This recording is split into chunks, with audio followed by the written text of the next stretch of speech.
इसलिए हम लोगों को तैयार हो जाना है धरातल पे।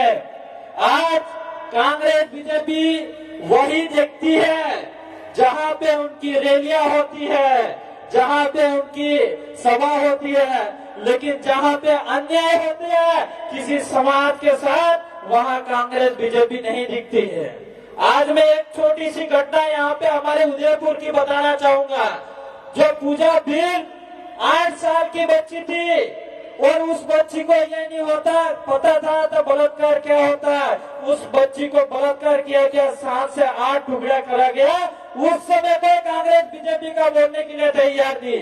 एमपी के अंदर हमारे जो कन्हैया भील 8 से 7 किलोमीटर तक घसीटते हुए ले गया, उस समय कोई कांग्रेस बीजेपी के नेता बोलने के लिए तैयार नहीं। आज हमारे कार्तिक भील जो 8 महीने से हमारे वहाँ पे धरने पे बैठे, वो जमीन के लिए लड़ रहा था, उसको मार दिया गया।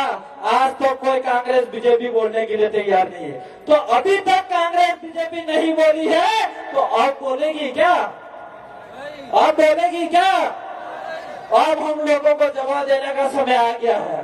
और मैं तो कहना चाहूंगा उन पार्टियों के नेताओं से, आप इस शेड्यूल एरिया के अंदर तुम्हारे पास कोई नेता नहीं बचा, इसीलिए राहुल गांधी को मानगढ़ बुलाने की जरूरत पड़ी है और अमित शाह को बेनेश्वर बुलाने की जरूरत पड़ी है। ये जरूरत आपको इसलिए पड़ी है कि आपने इस एरिया के अंदर कुछ काम नहीं करा है। इसलिए आप सोच लेना, यहाँ उदयपुर संभाग के अंदर 17 सीटें निकलने वाली है और आपके 17 पे खतरा हो चुका है। अब इसलिए समझ लेना, आज हमारे इस उदयपुर संभाग में और बांसवाड़ा संभाग के निकलेगा, लेकिन इस भील प्रदेश के एरिया में, भारत में जहाँ जहाँ आदिवासी है वहाँ पे चुनाव लड़ा जाएगा और वहाँ पे आदिवासियों की सीटें निकलेगी।